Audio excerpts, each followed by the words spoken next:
Alpha omega, మీకు స్తోత్రం. ఆది సంభూతుడా, మీకే స్తోత్రం, స్తోత్రం, స్తోత్రం, స్తోత్రం, స్తోత్రం, స్తోత్రం, స్తోత్రం, స్తోత్రం, స్తోత్రం, స్తోత్రం. యేసు రక్షకానికి స్తోత్రం. యేసు రక్షక, మీకే స్తోత్ర. విమోచకుడా, మీకు స్తోత్రాలు. విమోచకుడా, మీకు స్తోత్రాలు. ధవళవర్ణుడా, నీకు స్తోత్రాలు. రత్నవర్ణుడా, మీకు స్తోత్రాలు. మహోన్నతుడా, మీకే స్తోత్రం, స్తోత్రం, స్తోత్రం, స్తోత్రం, స్తోత్రం, స్తోత్రం, స్తోత్రం, స్తోత్రం, స్తోత్రం, స్తోత్రం. హల్లెలూయా, హల్లెలూయా, హల్లెలూయా, హల్లెలూయా, హల్లెలూయా, హల్లెలూయా. గొప్ప దేవా, నీకు స్తోత్రం. గొప్ప దేవా, నీకు స్తోత్రం. గొప్ప దేవా, నీకు స్తోత్రం. గొప్ప దేవా, నీకు స్తోత్రం. గొప్ప దేవా, నీకు స్తోత్రం. గొప్ప దేవా, నీకు స్తోత్రం. గొప్ప దేవా, నీకు స్తోత్రం. ఆశ్చర్యకరుడా, మీకు స్తోత్రం. ఆశ్చర్యకరుడా, మీకు స్తోత్రం. మహోన్నతుడా, మీకే స్తోత్రం, స్తోత్రం, స్తోత్రం. హల్లెలూయా, హల్లెలూయా, హల్లెలూయా, హల్లెలూయా, హల్లెలూయా, హల్లెలూయా, హల్లెలూయా, హల్లెలూయా, హల్లెలూయా, హల్లెలూయా, హల్లెలూయా, హల్లెలూయా, హల్లెలూయా, హల్లెలూయా, హల్లెలూయా.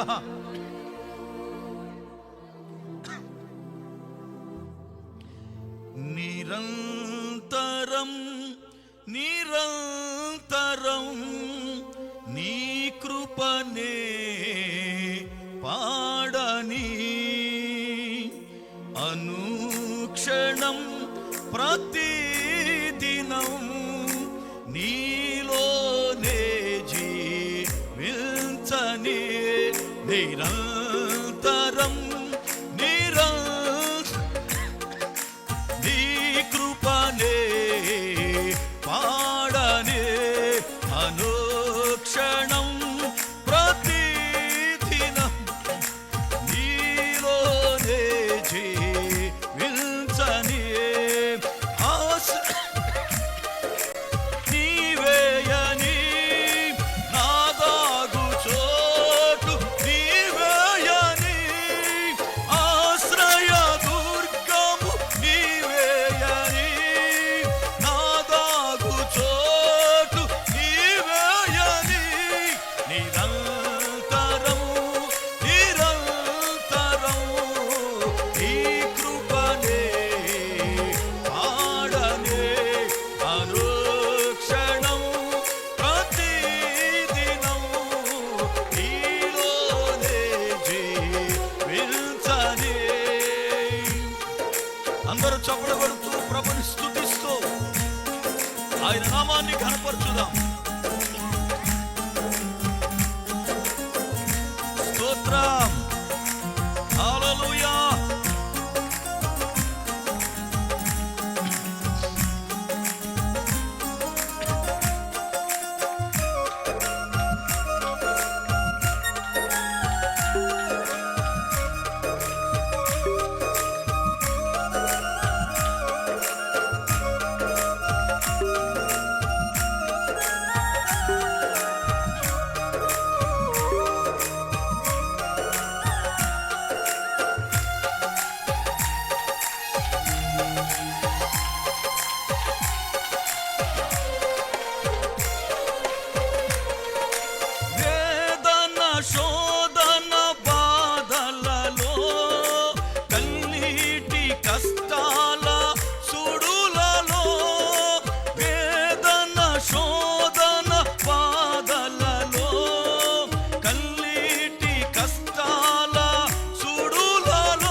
స్తోత్రం స్తోత్రం స్తోత్రం స్తోత్రం స్తోత్రం స్తోత్రం.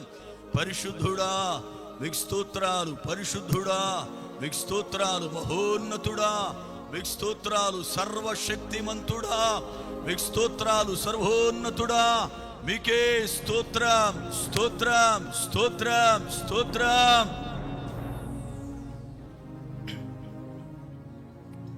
ప్రార్థన చేసుకుందాం. ఆశ్చర్యకరుడవైన మా పరమ తండ్రి, మీ కొందనాలు స్తోత్రాలు చెల్లిస్తా ఉన్నాను.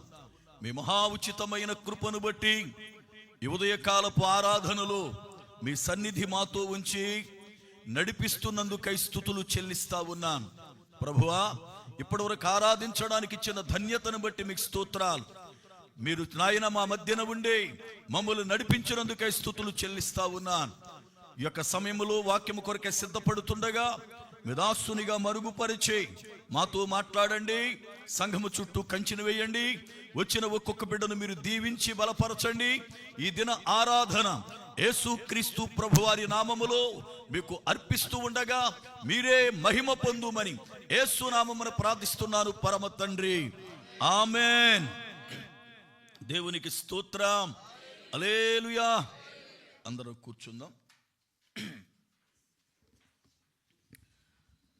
ఈ దిన ఆరాధనకై కూడి వచ్చిన మీ అందరికి కూడా నా హృదయపూర్వకమైన వందనాలు తెలియజేస్తా ఉన్నాను. నాకు కొంచెం హెల్త్ బాగాలేదు. రాత్రి నుంచి జ్వరం, పైగా దగ్గు ఒకటి. ఒక 2 వారాలకు విపరీతంగా తల పోటు వస్తూ ఉంది, భారం. అంటే నైట్ నిద్ర పట్టక ఆలోచనలు ఎక్కువై చాలా డిస్టర్బెన్స్గా ఉన్నాను నేను.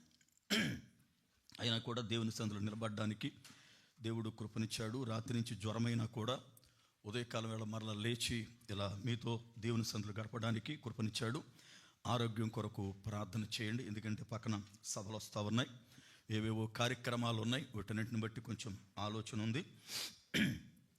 దేవుని మహాకృపను బట్టి ఈ యొక్క ఉదయకాలం వేళ దేవుని సన్నిధిలో మనం ఈ రీతిగా ఉండడానికై ప్రభు గొప్ప ధన్యతను మనకిచ్చాడు. దేవుని యొక్క లేఖనాన్ని మనము ధ్యానం చేద్దాం. గత శుక్రవారం నాడు ఒక వచనాన్ని మనం ప్రారంభించుకున్నాం. 7 కొండలు అనే దాన్ని గురించి మనం నేర్చుకుందామని. మొదటి కొండను గురించి మనం గత వారం ధ్యానం చేశాం. మొదటి కొండ పేరు అరారాతు కొండని, అది రక్షణ కొండని. ఆ కొండను గురించి మనం నేర్చుకున్నాం. మూలవాక్యాన్ని చదువుకుందాం. చూడండి, కీర్తన గ్రంథము 61వ కీర్తన 2వ చరణాన్ని చదువుతున్నాను. కీర్తన గ్రంథము 61వ కీర్తన 2వ చరణం. నా ప్రాణము తల్లడిల్లగా భూదిగంతముల నుండి నీకు మొర్రపెట్టుచున్నాను. నేను ఎక్కలేనంత ఎత్తైన కొండపైకి నన్ను ఎక్కించుము. నీవు నాకు ఆశ్రయముగా నుంటివి, శత్రువుల ఎదుట బలమైన కోటగా నుంటివి. దేవుని లేఖనములో 61వ కీర్తన 2-3 చరణాలు చదువుకున్నాం. ఈ లేఖనములో దావీదు భక్తుడు మాట్లాడుతూ తాను బెత్లెహేములో ఉండి యెరూషలేము వైపు చూస్తూ ఉన్నాడు. యెరూషలేము అనేది కొండ మీద ఉన్నటువంటి పట్టణం. ఆ కొండ మీద పట్టణానికి ఎక్కాలి అనంటే దావీదు అప్పటికి గొర్రెల కాపరిగా ఉన్నాడు, చిన్న బాలుడుగా. ఇలాంటి పరిస్థితుల్లో దావీదు ఎక్కడం సాధ్యం కాదు. కనుకిప్పుడు దేవుని సన్నిధానములో ప్రార్థన చేస్తున్నాడు. భూదిగంతముల నుండి నా ప్రాణము తల్లడిల్లుతుంది, నేను లేనంత ఎత్తైన కొండపైకి ఎక్కించు అని ప్రార్థన చేస్తున్నాడు. ఆ కొండపైన దేవుని సన్నిధి ఉంది, అది యెరూషలేం. అక్కడ దేవుని మందిరం ఉంది. దేవుని పర్వతమునకు ఎక్కాలి అని అంటే ఎవరు పడితే వాళ్ళు ఎక్కేది కాదు. దేవుని పర్వతానికి ఎక్కాలి అని అంటే దానికి యోగ్యత అనేది ఖచ్చితముగా ఉండాలి. చూడండి, వాక్యం సర్చ కీర్తన గ్రంథము 15వ కీర్తన 1వ చరణం, 24వ కీర్తన 3వ చరణం.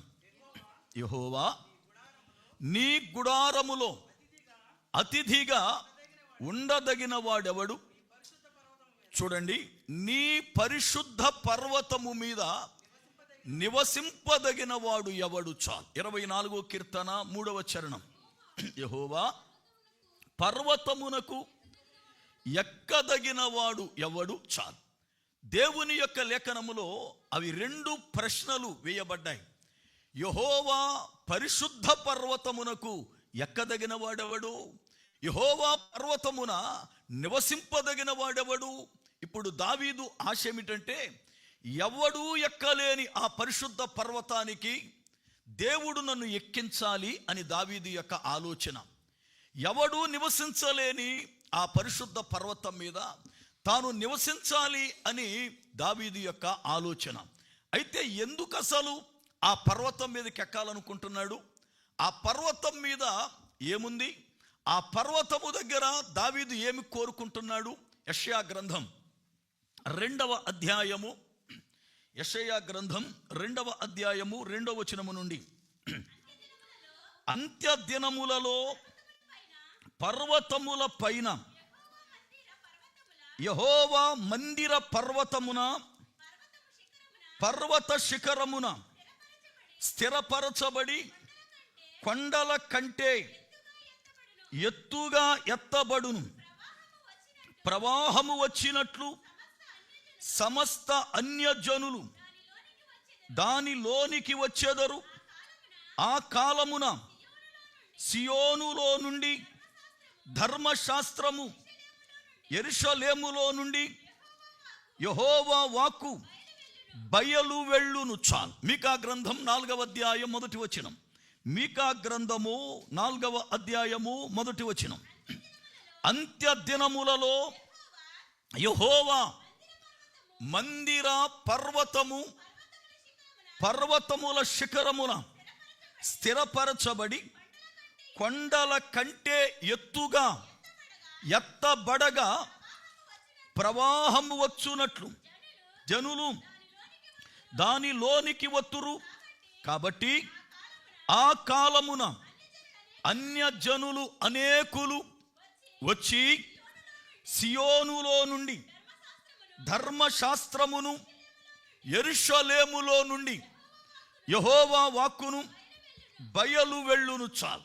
ఆ పర్వతము మీద ఏముంది అంటే, అంత్య దినములలో అన్ని పర్వతాల కంటే ఎత్తైన శిఖరము గల పర్వతముగా అది ఎంచబడి ఆ పర్వతము మీద దేవుని మందిరం కట్టబడుతుంది. దేవుని మందిరం కట్టబడు ప్రపంచము యొక్క నలుమూలల నుండి అన్యజనులైన వారు అనేక మంది దేవుని ప్రభావాన్ని గూర్చి తెలుసుకొని అక్కడ నుండి దేవుని వాక్కు బయలుదేరుతుంది. మనం వినడానికి వెళదాము రండని చెప్పి గుంపులు గుంపులుగా బయలుదేరి పరిశుద్ధ పర్వతానికి వస్తున్నారు. అక్కడ ఏముంది అంటే దేవుని మందిరం ఉంది. అక్కడ ఏముంది అంటే ధర్మశాస్త్రము ఉంది. అక్కడ ఏముంది అంటే యాజకుడున్నాడు. అక్కడ ఏముంది అంటే దేవుని వాక్కు ఉంది. అందుకని ఇప్పుడు దావీదు అంటాడు, నేను ఆ పర్వతమునకు ఎక్కాలి ప్రభువా, నీ మందిరమున్న పర్వతానికి నన్ను ఎక్కించు. ఎందుకంటే దావీదుకున్న గొప్ప ఆశ ఏమిటంటే, దావీదు ఒక రాజు, రాజభవనములో బ్రతికేవాడు. కానీ ఏనాడు కూడా నేను చిరకాలము రాజభవనములో బ్రతకాలి అని కోరుకోలా. దావీదు యొక్క చిరకాల వాంఛ ఏమిటంటే, నేను చిరకాలము దేవుని మందిరములో నివసించాలి. దేవునికి స్తోత్రం.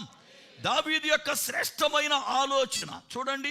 దావీదు రాజయ్యుండి తన యొక్క పులారం ఇంట్లో ఉండడానికి ఇష్టపడతలేదు, లేక రాజభవనములో అనుభవించవలసిన వాటిని అనుభవించడానికి ఇష్టపడతలేదు, కానీ చిరకాలం ఆయన మందిరములో ఉండాలి అని కోరుకుంటున్నాడు. కీర్తన గ్రంథం 23వ కీర్తన 6వ చరణం.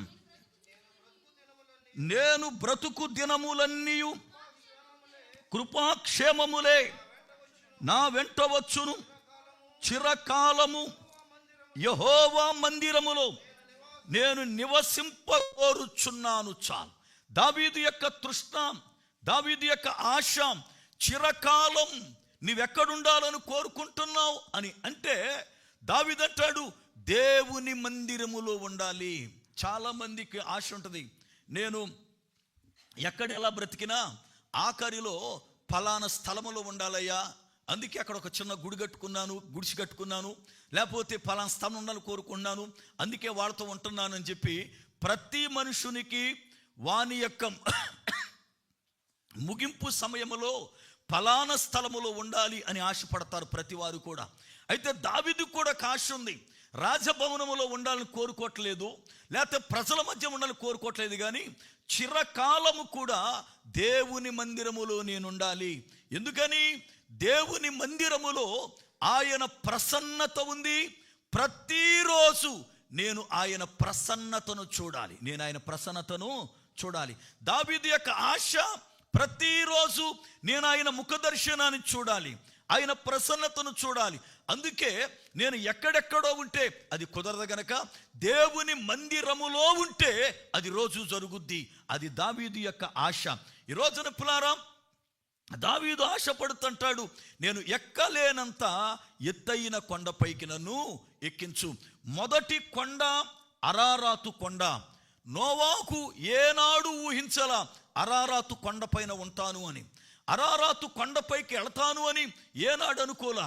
కానీ దేవుని యొక్క మహాకృప చేత అరారాతు కొండపైకి ఎక్కించబడ్డాడు గనుకనే తాను బ్రతికాడు. ఈ రోజున మనము బ్రతకడానికి కారణమయ్యాడు. దేవునికి స్తోత్రం. నోవాహే గాని ఆ రోజున అరారాతు కొండపైకి వెళ్ళకపోతే ఇవాళ మనము లేము. ఎందుకంటే నోవాహు వెళ్ళాడు గనుక కుటుంబం బాగుపడింది. కుటుంబం బాగుపడింది గనుక 3 కొడుకుల సంతానమే ఇవాళ ప్రపంచములో ఉన్న జనం. మనమందరం ఎవరమంటే నోవాహు యొక్క 3 సంతానం. ఒక కుమారుని బట్టి వారి సంతానాలుగా విస్తరించి ఇవాళ ప్రపంచం అంతా కూడా పిల్లారా మనం ఉన్నాం. అయితే భారతీయులమైన మనం ఎవరి సంతానము అంటే, నోవాహు వాడలోనికి వెళ్ళి వచ్చిన తరువాత ద్రాక్ష తోట వేశాడు. ద్రాక్ష తోట వేసి దాని రసాన్ని త్రాగి మత్తుడై వస్త్రహీనుడుగా గుడారములో పడిపోయాడు. వస్త్రహీనుడుగా పడిపోతే హాము అనబడుతున్న కొడుకు వెళ్ళి తండ్రి యొక్క దిశమలను చూసినవాడు ఏ వస్త్రాన్ని కప్పి వస్తే బాగుండేది, చూచినోడు చూచినట్లుండకుండా 2 అన్నదమ్ములకు చెప్పాడు. మనుషునికున్న గుణం ఏంటంటే, వాడేదైనా చెడు చూస్తే 2-3 చెప్పకుండా వాడి కడుపు నొప్పి తగ్గదు. మంచి అయితే చెప్పడు ఎవడను. వాడు చూసింది కాముగా ఉండి తండ్రికి వస్త్రాన్ని కప్పితే సరిపోయేది. వాడు చూసింది 2 చెప్పాడు వచ్చి వాళ్ళ సోదరులకి, నాయన ఇలా పడిపోయాడు, తాగేసి వస్త్రహీనుడుగా ఉన్నాడు అని చెప్పాడు. మీలో చాలామంది కూడా ఆము గుణస్తులే కదా. ఇప్పుడు ఒక ఆయన తాగుతున్నప్పుడు ఏమండి నువ్వు చూసావు, నీకు చేతనైతే బాబా ఎందుకు ఇలా తాగుతున్నావు, మంచిది కాదులే అని చెప్పు, ప్రార్థన చేయి. మనం చేసే పరిమాణ పని అని తెలుసా? ఆడు తాగుతున్నాడు రోజు అంతే పని అని చెప్పి కనపడిన వాళ్ళకల్లా చెబుతాం మనం కదా. ఆడు తాగుతున్నాడు అని ఊరంతకు సాటింపేస్తాను, అది గొప్ప అనుకుంటున్నావు వాడి గురించి చెప్పడం, అది మంచిదా? చాలామంది జీవితాల్లో ఇదే పరిస్థితి. జాగ్రత్త. నీ కంటికి చెడు చేస్తున్నవాడు కనపడితే నీకు జాతనైతే చెప్పు, అయ్యా ఇది మంచిది కాదు మానుకో అని. లేదంటే ప్రార్థన చేయి. అతని గురించి మనం బయట చెప్పుకోవాల్సిన అవసరం లేదు కదా. చాలామంది జీవితాల్లో ఒక వ్యక్తిని గూర్చి చెడు చెప్పడానికి 2-3 చెప్తే కానీ వీళ్ళకి మనసు పాపం చల్లబడదు కదా. చాలామంది జీవితాల్లో ఇదే పరిస్థితి. ఒకసారి కొర్రపాడు అనే ఊరిలో మానస అనేటువంటి వ్యక్తి ఉండేవాడు, చనిపోయినప్పుడు. అతను లారీ డ్రైవరు, మా ఇంటికి దగ్గరలో ఉండేవాడు కాలువ గట్టు మీద. వాళ్ళ ఆవిడ మంచిది, చాలా చక్కగా గల్ఫ్ కంట్రీకి కూడా వెళ్ళింది, కొన్ని సంవత్సరాలు చేసుకుని వచ్చింది. ఆ అమ్మాయికి వచ్చినాక ఒక అమ్మాయి చెప్పింది, మీ ఆయన దాంతో తిరుగుతున్నాడు, సరైనడు కాదు, ఇది అది అని చెప్పి. ఈ ఆడవాళ్ళకున్న చెడిపోయిన బుద్ధే ఇది. దాని మొగుడు దేంతో నీకు దొరదేంటి మధ్యలో? నువ్వెందుకు చెబుతావు సాడీలు ఆడి మీద? పని దానికైనా బుద్ధి ఉండాలిగా.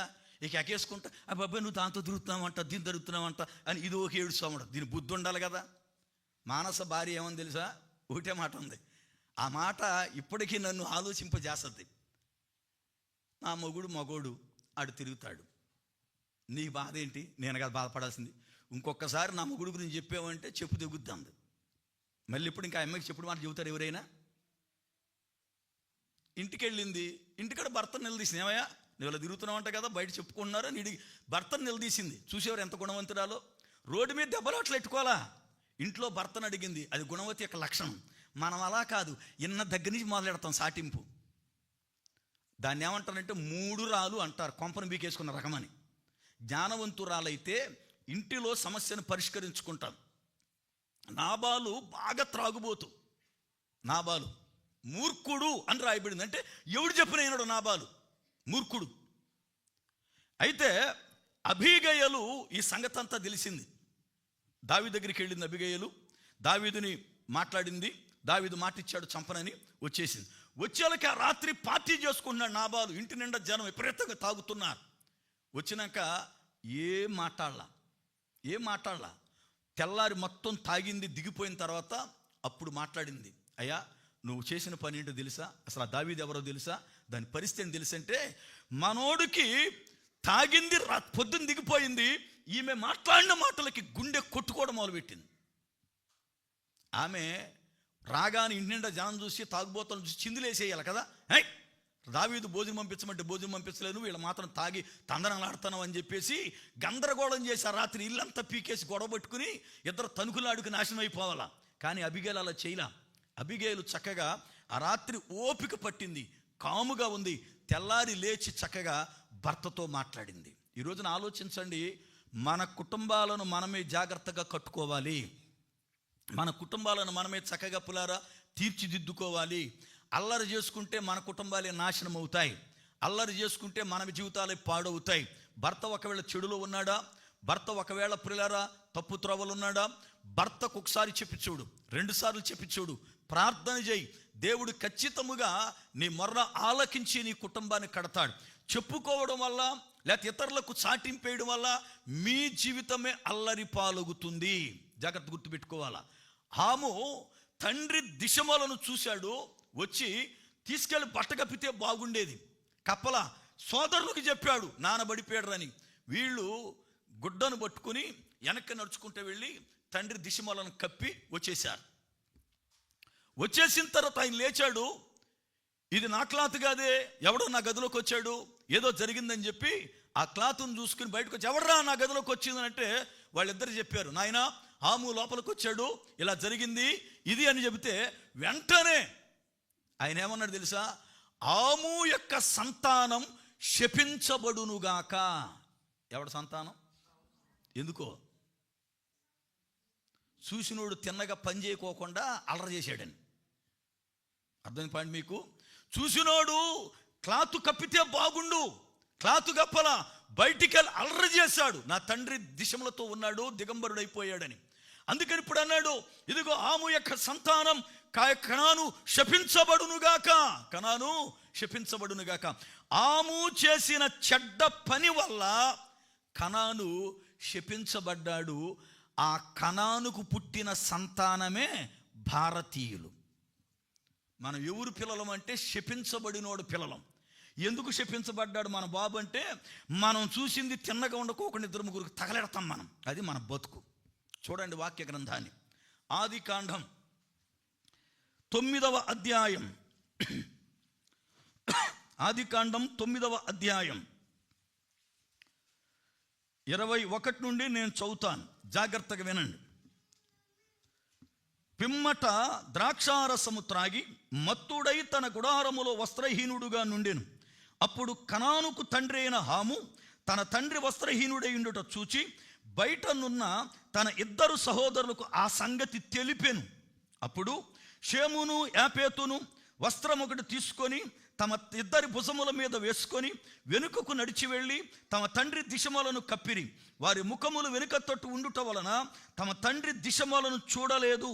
అప్పుడు నోవాకు మత్తు నుండి మేల్కొని తన చిన్న కుమారుడు చేసిన దాన్ని తెలుసుకొని కనాను శపింపబడిన వాడై తన సహోదరులకు దాసానుదాసుడగును అనేను. ఆ కనాను సంతానమే మనం. 15వ వచనం. కనాను తన ప్రథమ కుమారుడగు సీదోనును, హేతును, యెబూసీయులను, అమోరీయులను, గిర్గాషీయులను, హివీయులను, అర్కీయులను, సినీయులను, అర్వాదీయులను, సమారీయులను, హమాతీయులను కనెను. దీనిలో చూడండి, అర్కీయులు అనగా ఆర్యులు, సినీయులు అనగా చైనావారు. చైనావారు మనం అన్నదమ్ములం. అర్కీయులు అనగా ఆర్యులు. చైనావారు కానీ మనం కానీ ఒకే తండ్రి బిడ్డలం. దేవుని యొక్క లేఖనం చాలా పుట్టుపుర్రతాలతో మాట్లాడుతుంది. అర్కీయులు అనబడుతున్న వారే ఆర్యులు. ఇప్పుడు ఎవరయ్యా భారతీయుల సంతానం అంటే శపించబడిన వాని కనాను యొక్క పిల్లలు. కనాను యొక్క పిల్లలు ఎందుకు శపించబడ్డారు? చెడును చూచి చెడుని గూర్చి ప్రచారము చేశాడు హాము. ఈరోజున పిల్లారా, ఒక మనుషుడు శపించబడడానికి కారణం అతని గుణమే. అతని గుణమే. తన గుణాన్ని బట్టి ఫలాన్ని అనుభవిస్తూ ఉన్నాడు.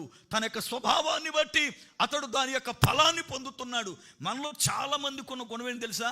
మనకు ఏదైనా తెలిస్తే ఎవరికి చెప్పకుండా నిద్రపోం మనం. మనకు తెలిసింది మొత్తం ఊరంతా సాటింపేతే కానీ మనకు చస్తే నిద్ర పట్టదు. ఇదొక పనికి మాలిన గుణం. చూసినట్టు ఉండం మనం కదా. చూసింది కాముగా కూర్చో, ప్రార్థన చేసుకో, లేదంటే దాని గురించి మర్చిపో. అంతేగాని ఇతరులకు సాటింపు చేయడం వల్ల నాశనం అయ్యేది నువ్వే. వాళ్ళు బాగానే ఉంటారు.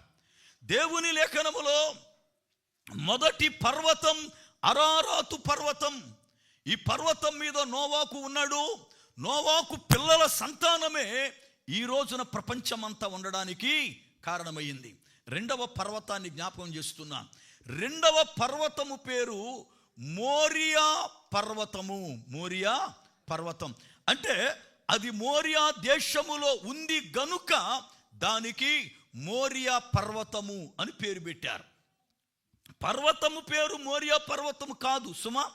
మోరియాలో ఉంది గనుక మోరియా పర్వతము అని పేరు పెట్టారు.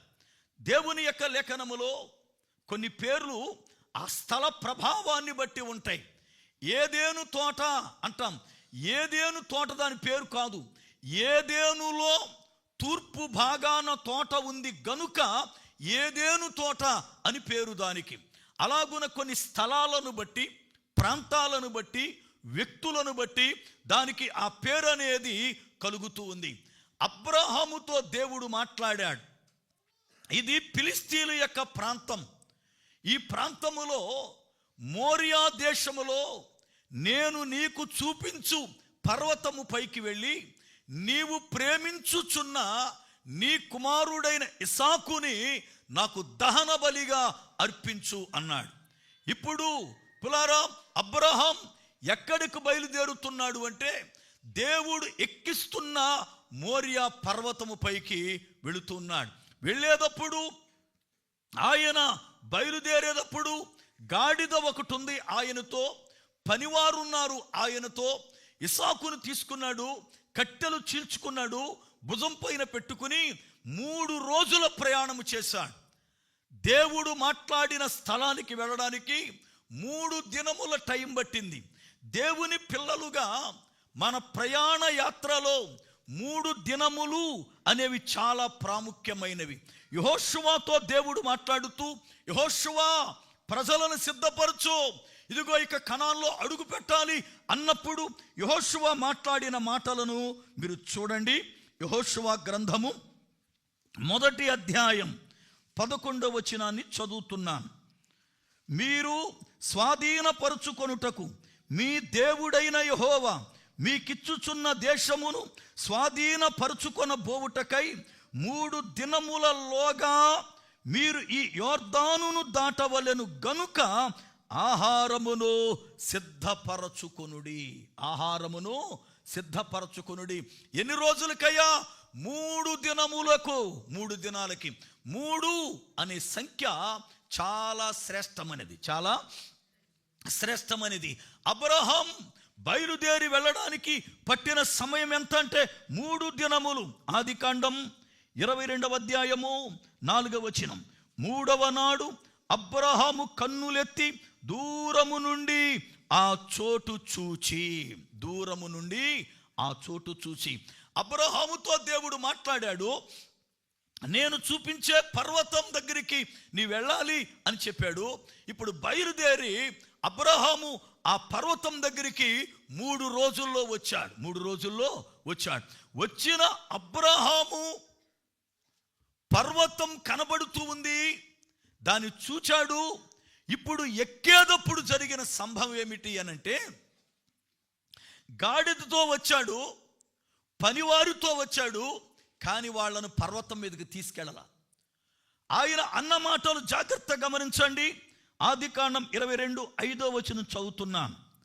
తన పనివారితో, మీరు గాడిదతో ఇక్కడనే ఉండుడి, నేనును ఈ చిన్నవాడును అక్కడికి వెళ్ళి దేవునికి మ్రొక్కి మరలా మీ యొద్దకు వచ్చేదమని చెప్పి. అబ్రహాం వెళుతున్నది తన కుమారుణ్ణి దహన బలి ఇవ్వడానికి. ఈ దహన బలికి ఇవ్వడానికి వెళుతున్నప్పుడు గాడిదను తీసుకుని పోలేదా పర్వతం మీదకి, పనివారిని తీసుకుని పోలేదా పర్వతం మీదకి. ఎవరినైతే దేవుడు బలి అర్పించమన్నాడో ఆయనే బలి అర్పించబోవు బలి పశువైన తన కుమారుడు ఇస్సాకుని మాత్రమే తీసుకుని పర్వతం ఎక్కాడు. ఆ పర్వతం దేవుడు ఎవరినెక్కించాడు అంటే అబ్రహాముని మాత్రమే ఆ పర్వతం ఎక్కించాడు. పనివారు గాని గాడిద గాని పర్వతం ఎక్కలే. గాడిద పర్వతమునకి పోవడానికి వీల్లేదు. కారణం, గాడిద అపవిత్రతకు సాదృశ్యం. అపవిత్రమైనది పర్వతము పైకి ఎక్కడానికి వీల్లేదు. కారణం, ఆ పర్వతము పరిశుద్ధ పర్వతం. అబ్రహాం ఏ మోరియా దేశములో ఏ పర్వతం మీద తన కుమారుడైన ఇస్సాకుని బలిగా అర్పించి తిరిగి కుమారునిగా పొందుకున్నాడో ఆ స్థలమందే దావీదు బలిపీఠాన్ని కట్టాడు. దావీదు ఎక్కడ బలిపీఠాన్ని కట్టాడో ఆ స్థలమందే సొలొమోను దేవాలయాన్ని కట్టాడు. బాగా గమనించాలి. అబ్రహామునకు దేవుడు బయలుపరిచిన మోరియా దేశపు పర్వతము మీద దావీదు బలిపీఠాన్ని కట్టాడు. దావీదు బలిపీఠము కట్టిన స్థలమున సొలొమోను మందిరాన్ని కట్టాడు. ఈ రోజున సొలొమోను కట్టిన మందిరం ఎక్కడ ఉంది అంటే, మోరియా దేశములో అబ్రహాం తన కుమారుడైన ఇస్సాకుని బలివ్వడానికి అర్పించడానికి తీసుకెళ్ళిన ఆ స్థలమే సొలొమోను మందిరం కట్టడానికి దేవుడు సిద్ధపరిచిన స్థలం. చూడండి వాక్య గ్రంథాన్ని. పరిశుద్ధ గ్రంథములో నుండి దినవృత్తాంతముల 2వ గ్రంథము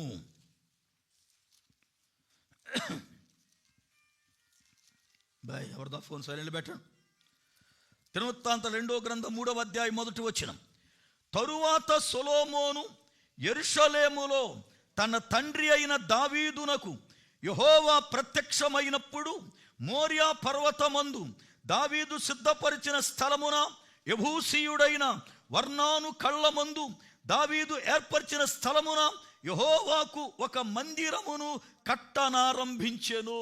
దేవుని యొక్క లేఖనములో సొలొమోను మందిరం కట్టింది ఎక్కడంటే, దావీదు ఎక్కడ బలర్పించాడో ఆ స్థలమందే సొలొమోను మందిరాన్ని కట్టాడు.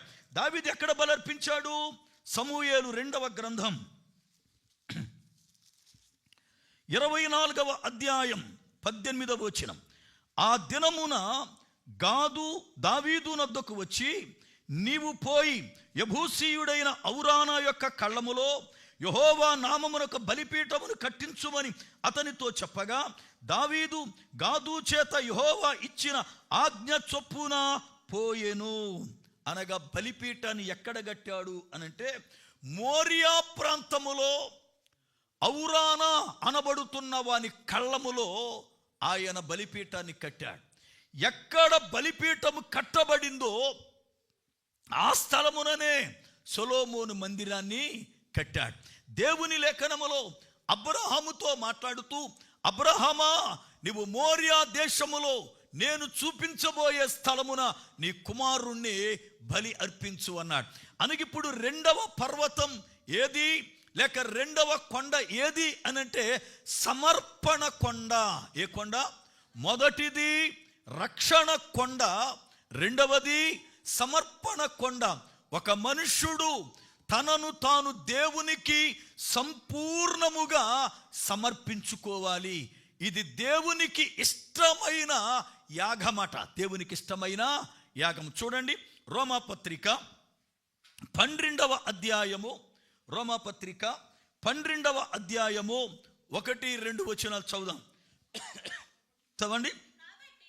కాబట్టి సహోదరులారా, పరిశుద్ధమును దేవునికి అనుకూలమునైన సజీవ యాగముగా మీ శరీరములను ఆయనకు సమర్పించుకొనుడని దేవుని వాత్సల్యమును బట్టి మిమ్మును బతిమాలు కొనుచున్నాను. ఇట్టి సేవ మీకు యుక్తమైనది.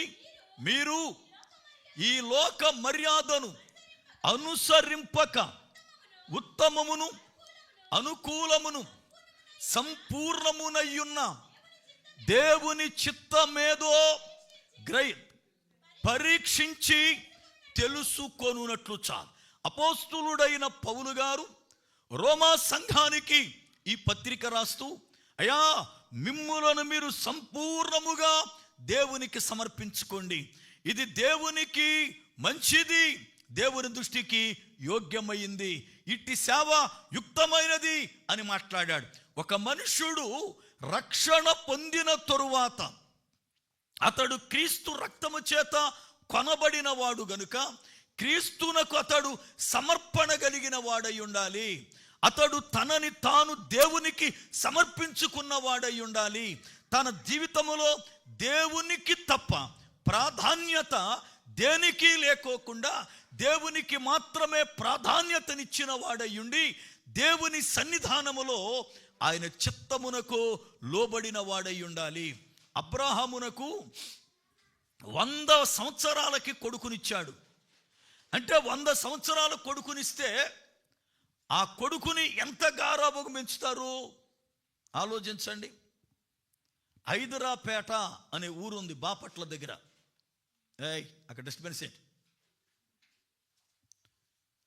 హైదరాపేట అనే ఊరుంది. బాగా ధనవంతులు వాళ్ళు.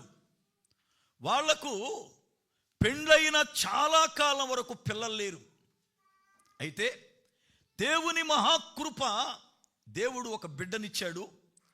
ఆ బిడ్డ 11-12 సంవత్సరాలు వచ్చే సమయానికి చనిపోయాడు. తల్లిదండ్రులకు ఆ బిడ్డ మీద ఉన్న ప్రేమను బట్టి, ఆ బిడ్డ లేక పుట్టాడు, చనిపోయాడు అని చెప్పి, ఆ బిడ్డ ఎప్పుడు కూడా చెడిపోకూడదు శరీరం అని చెప్పి సమాధిని లోపలంతా కూడా పాలరాత్తు కట్టించి దాని నిండా ద్రావం పోసి ఆ ద్రావములో ఈ బాడీని పెట్టారు. వాళ్ళు ఇప్పటికీ ఏడాదికి ఒకసారి వెళ్ళి దాని మూతను తీసి చూస్తే ఆ పిల్లోడు ఇప్పటికీ నిద్రపోయినట్టే ఉంటాడు. బాడీ ఇప్పటికీ పాడవల. అంటే బిడ్డ మీద ఉన్నటువంటి ప్రేమ, లేక పుట్టాడు అనబడుతున్నటువంటి దాని మీద ఉన్నటువంటి మమకారం, ఆ బిడ్డ విషయంలో ఎంతగా వాళ్ళు తల్లడిల్లితే ఆ పని చేసి ఉంటారు. యోసేపు యొక్క శరీరం, యోసేపు చనిపోయిన తరువాత యోసేపు శరీరాన్ని కుళ్ళు పట్టనీయకుండా 450 సంవత్సరాలు అలాగే ఉండేటట్లుగా సిద్ధపరిచారు. యోసేపు శరీరం కుళ్ళు పట్ల 450 సంవత్సరాలు. అంటే ఆ దేహం మీద ఉన్నటువంటి ప్రత్యేకత, దానిని సిద్ధపరిచిన విధానం, దానిని వాళ్ళు భద్రపరిచిన విధానం, ఆ మనిషి మీద ఉన్న గౌరవం అనేవి ఎంత ప్రాముఖ్యమైనవో. అబ్రహామునకు లేక దేవుడు ఒక బిడ్డనిచ్చాడు. చాలామందికి పిల్లల విలువ ఎందుకు తెలియదు చెప్పనా? పెళ్ళవగానే పిల్ల పుట్టేశారు కనుక వాళ్ళ విలువ తెలియదు. ఒక 5-6 సంవత్సరాలు పిల్లలు లేరు అని జనాల చేత కాకుల్లో పొడిపించుకుంటూ, రేయ్ పిల్లలు బయటపడిపోను, పిల్లలు లేరు అని పొడిపించుకుంటూ నిందలు అనుభవిస్తూ, అత్తోరోళ్ళు ఒక పక్కన, ఫ్రెండ్స్ ఒక పక్కన, అయినోళ్ళు కానోళ్ళు ఒక పక్కన నిందిస్తూ ఉంటే, దేవుని కనికరాన్ని బట్టి ఒక 7-8 సంవత్సరాలకు బిడ్డ పుడితే ఆ బిడ్డ విలువ తెలుసుద్ది. వాడిని ఎంత గారాభం పెంచుతారో. పెళ్ళవగానే పుడితే విలువ తెలియదు మనకి, ఎందుకంటే నేను పిల్లల్ని కన్నాగా అని అంటాం. కానీ విలువ తెలిస్తే వాళ్ళని ఎలా పెంచాలో అర్థమవుతుంది మనకి. అబ్రహామునకు 100 సంవత్సరాలకి బిడ్డ పుడితే ఆ బిడ్డ ఎంత గారాభం పెంచబడతాడు. పైగా ఆస్తికి వారసుడు. అబ్రహాము ఇంటిలో 318 మంది పనోళ్ళు ఉన్నారు. వాళ్ళ పైన ఒకడే రాజకుమారుడు. తల్లి వృద్ధాప్యములో బిడ్డను గంది. అంటే వాళ్ళ ఇంట్లో అబ్రహాము యొక్క కుమారుడైన ఇసాకుని ఎంత గారాభంగా చూస్తుంటారు వాళ్ళు. సుమారు యుక్త వయసుకు వస్తుండగా దేవుడు పిలిచి, అబ్రాం నీవు దహన బలివు అనలేదు, నీ కుమారుణ్ణి దహన బలివు అనలేదు. అక్కడ వాడిని మాటని తెలుసా? నీవు ప్రేమించిన ఇస్సాకు. అంటే అబ్రహాము ఇస్సాకుని ఏం చేస్తున్నాడు అంటే ప్రేమిస్తా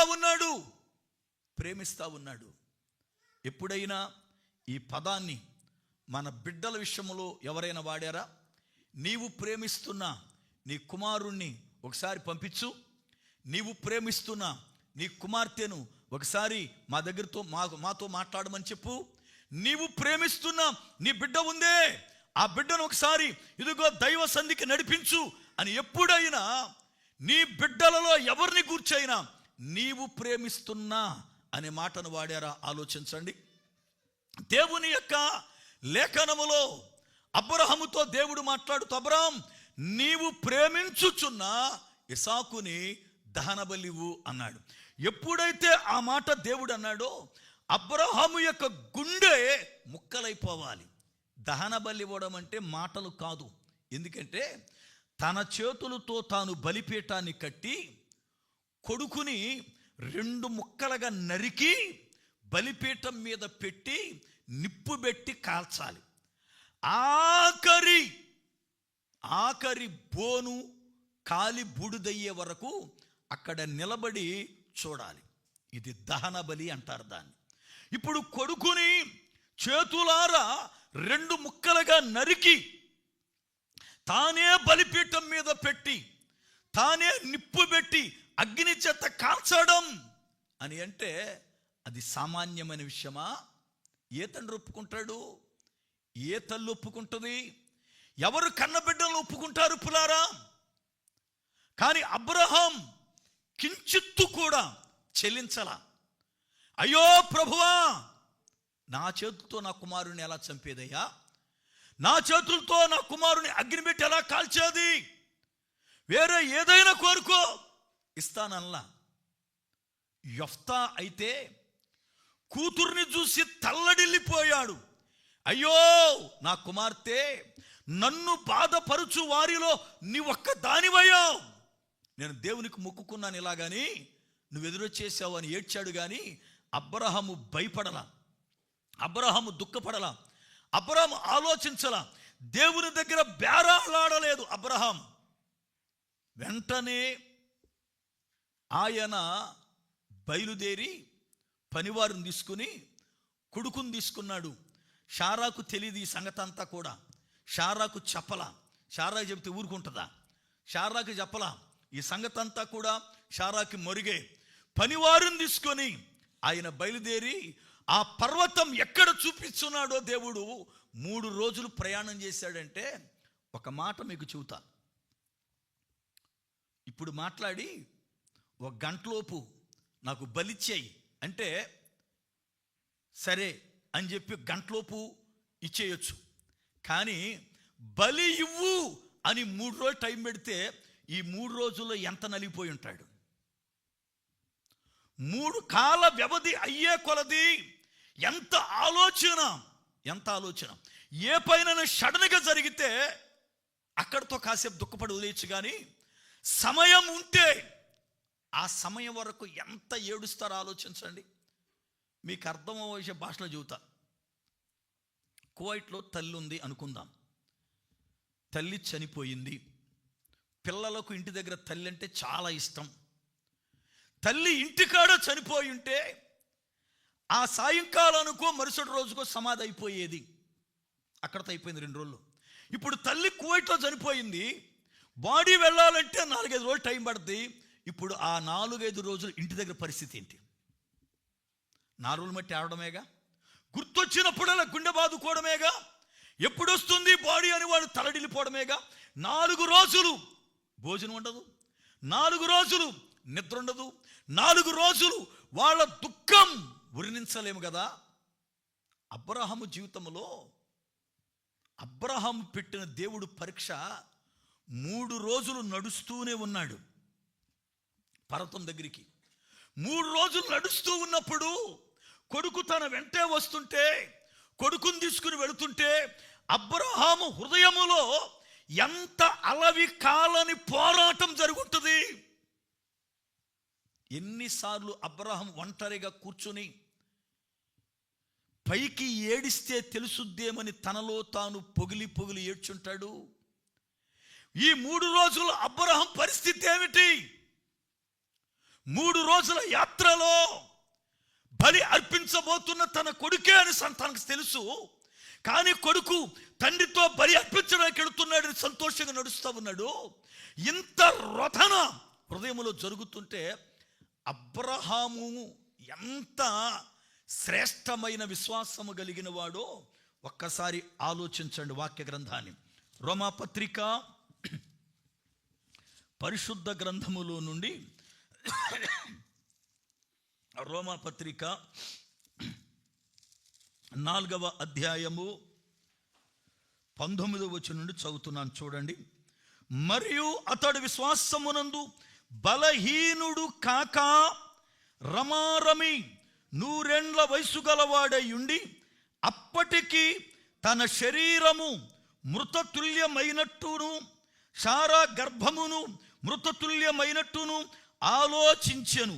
గాని అవిశ్వాసము వలన దేవుని వాగ్దానమును గూర్చి సందేహింపక దేవుని మహిమపరచి, ఆ మాట చూడండి, దేవునిని మహిమపరచి ఆయన వాగ్దానము చేసిన దానిని నెరవేర్చుటకు సమర్థుడని రూఢిగా విశ్వసించి విశ్వాసము వలన బలము పొందెను. దేవునికి స్తోత్రం. అతడు బలహీనుడు కాలేదు, సందేహించలేదు. బలహీనుడు కాలేదు, సందేహించలేదు. పైగా దేవునిని మహిమపరిచాడు. దేవునిని మహిమపరిచాడు. ఎందుకు అంత విశ్వాసం అబ్రహాముకి? అంత విశ్వాస వీరుడుగా ఎలా నిలబడ్డాడు అబ్రహాం? కొడుకుని బలివ్వనని దేవుడు మాట్లాడితే ఏమిటి అబ్రహాంకున్న విశ్వాసం అసలు ఏమిటి చూడండి. హెబ్రీ పత్రిక 11వ అధ్యాయము 17-18 వచనం చదువుతున్నాను. హెబ్రీ పత్రిక 11వ అధ్యాయము 17-18 వచనాలు. అబ్రహాము శోధింపబడి విశ్వాసమును బట్టి ఇసాకును బలిగా అర్పించెను. ఎవడు ఆ వాగ్దానములు సంతోషముతో అంగీకరించెనో విశ్వాసము వలనైనది నీ సంతానమనబడును అని ఎవని చేత చెప్పబడినో ఆ అబ్రహాము మృతులను సహితము లేపుటకు దేవుడు శక్తిమంతుడై ఉన్నాడని ఎంచిన వాడై తన ఏక కుమారుని అర్పించి ఉపమాన రూపముగా అతనిని మృతులలో నుండి మరలా పొందెను. మృతులలో నుండి మరలా అంటే అబ్రహాము యొక్క విశ్వాసం ఏమిటి అంటే, దేవుడు మాటిచ్చాడు తప్పడు, దేవుడు మాటిచ్చాడు తప్పడు. మాటిచ్చిన వాడు నమ్మదగిన వాడు గనుక ఖచ్చితముగా ఇసాకుని మరలా ఆయన బ్రతికిస్తాడు. ఇసాకుని మరలా ఆయన బ్రతికిస్తాడు. బలిపీఠం మీద నేను బలి అర్పించినను ఉన్నవి లేనట్టుగాను లేని ఉన్నట్లుగాను సృజించే దేవుడు బూడిదను కూడా ఆయన తిరిగి నాకు బిడ్డగా ఇవ్వగలడు అన్న విశ్వాసం అబ్రహాము విశ్వాసం. అందుకని అంత ధైర్యంగా కొడుకుని తీసుకుని వెళ్ళాడు, అంత ధైర్యంగా బలిపీఠం కట్టాడు, అంత ధైర్యముగా బలిపీఠం మీద కాళ్ళు చేతులు కట్టి ఇసాకుని పండుకోబెట్టాడు. అంతే ధైర్యముగా కత్తిని కూడా ఎత్తేసాడు నరకడానికి. ఎక్కడిది ధైర్యం అంటే దేవుని యొక్క లేఖనమును బట్టి అబ్రహాము విశ్వాసముందు రూఢిగా నమ్మాడట.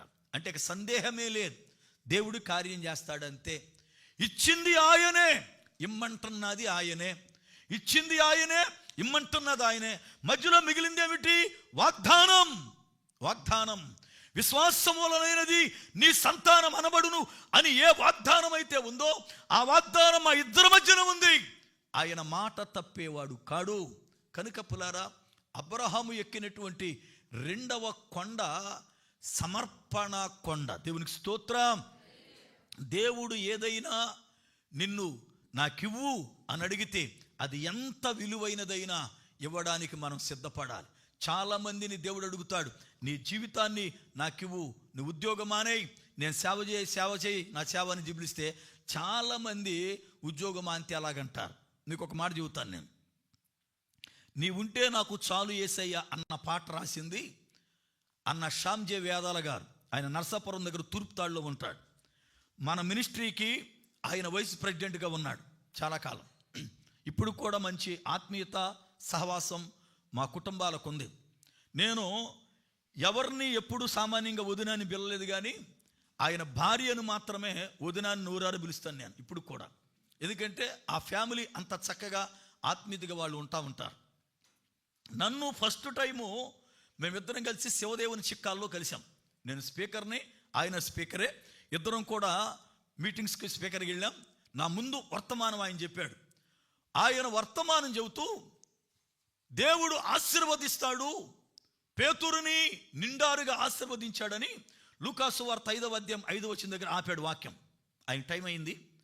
ఆపిన ఆయన దిగి వెళ్ళిపోయేవాళ్ళు సామాన్యంగా. ఎందుకంటే సేవకులు వాక్యం చెప్పి వెళ్ళిపోతారు రెస్ట్ తీసుకోవడానికి, లేకపోతే వాళ్ళ ప్రయాణాలు. ఆయన ఎందుకు ఆ రోజున ఆగాడు? ఇక రెండో ప్రసంగం నేనే. ఆ దినాల్లో సుమారుగా మీటింగ్ అంటే రాత్రి 7 గంటలు 7:30 మొదలెడితే తెల్లారి 2, 3 అలా అయిపోతుండే టైం. ప్రజలు కూడా అలాగే ఉండేవాళ్ళు. అయితే ఆ రెండో వర్తమానం నాకు ఇస్తే ఆయన ఎక్కడ ఆపాడో అక్కడి నుంచి ప్రారంభించిన వాక్యం నేను ఆ రోజున. ఇప్పటికీ నాకు బాగా గుర్తు.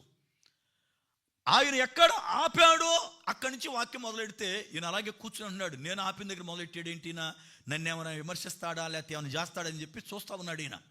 ఆయన చెప్పిన వర్తమానాన్ని బలపరుచుకుంటూ ఇంకా లోతుకి వాళ్ళని తీసుకెళ్ళి 2 గంటల వాక్యం ముగిస్తే, వాక్యం అయ్యింది, స్టేజ్ మీద గబగబా పరిగెత్తుకొచ్చి నన్ను గట్టి కౌగిలించుకుని ముద్దెట్టుకుని, నిన్ను కన్న తల్లి ఎవరో కానీ ధన్యురాలు తమ్ముడు అన్నాడు.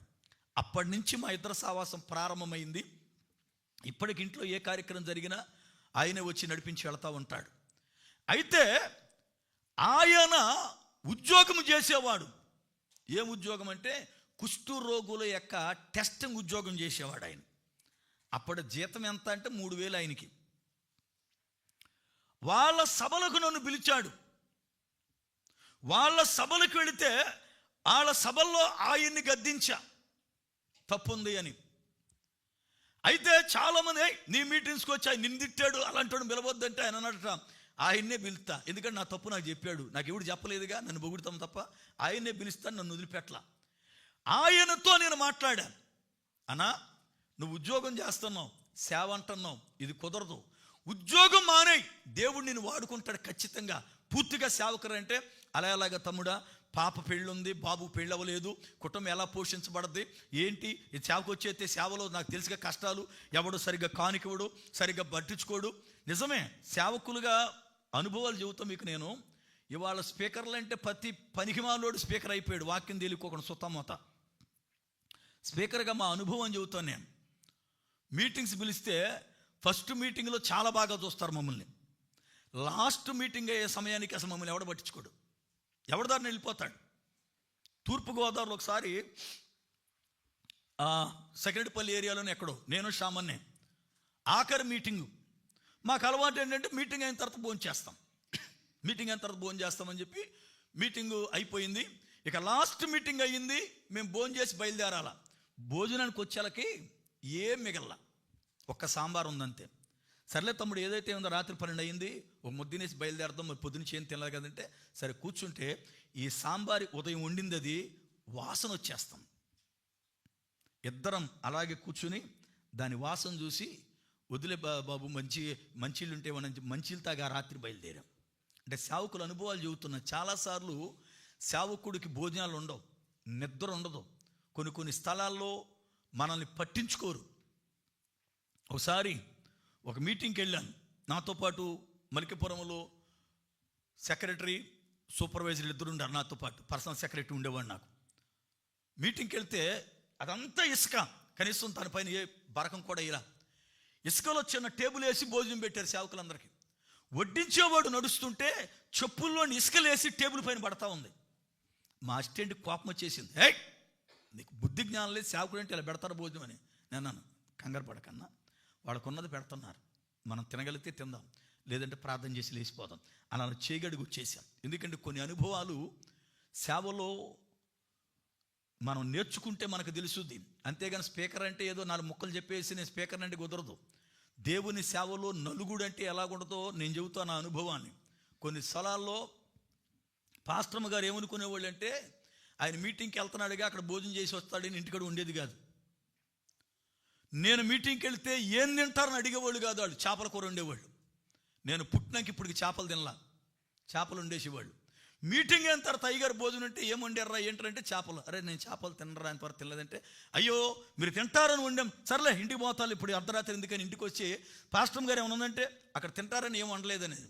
అంత వాక్యం చెప్పి 2-3 గంటలు జర్నీ వచ్చి ఆ రాత్రి పస్తుతో పడుకునేవాడు.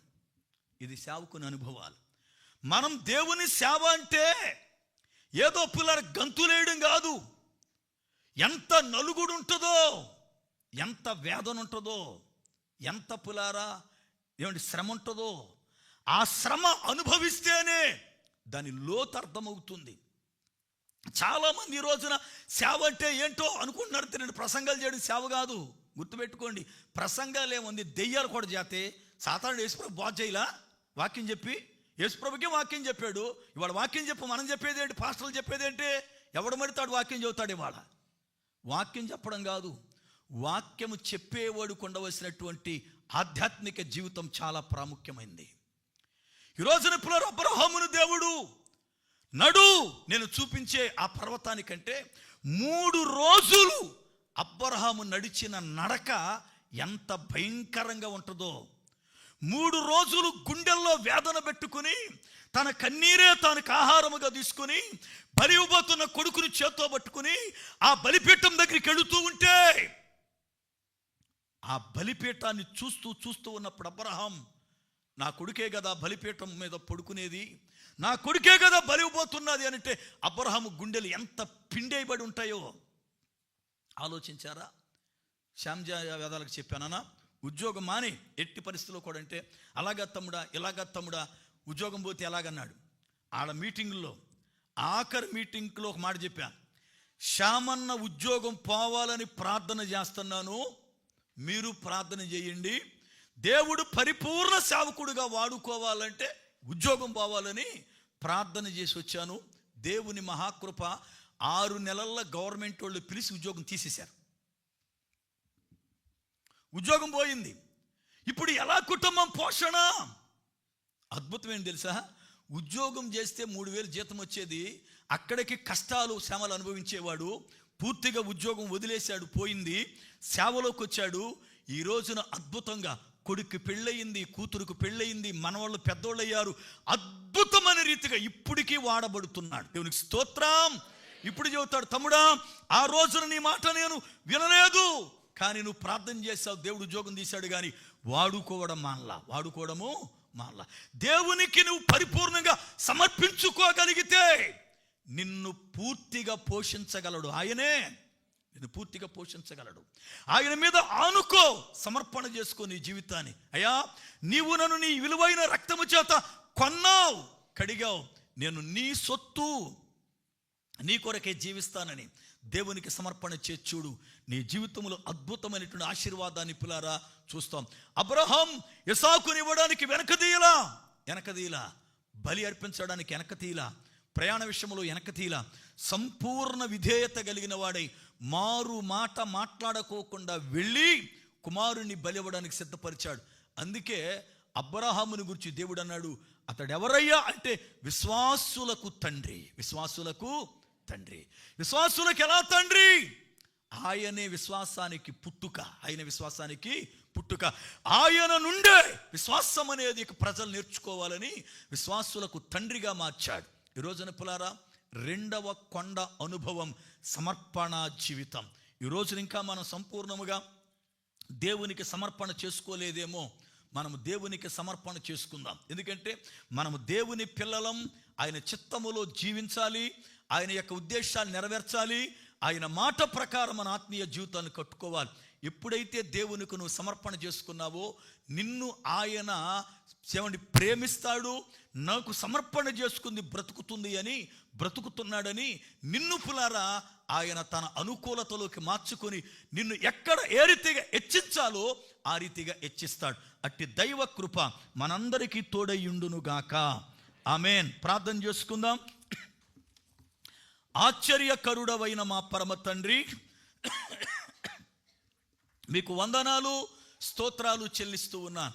మీ మహా ఉచితమైన కృపను బట్టి ఈ యొక్క ఉదయకాలపు ఆరాధనలో మీ సన్నిధి మాకు తోడుగా ఉంచి మాతో మాట్లాడినటువంటి నీ కృపా వాత్సల్యత కొరకై స్తోత్రాలు చెల్లిస్తా ఉన్నాను. అయ్యా, విత్తబడిన వాక్యము మా హృదయములో నీరు కట్టి ఫలింపు దయచేయండి. మీ రక్త ప్రోక్షణ మా పైన ప్రోక్షించి నూతన జీవం మాకు అనుగ్రహించి నడిపించి మీరు మహిమ పొందుమని యేసు నామమున ప్రార్థిస్తున్నాను పరమ తండ్రి.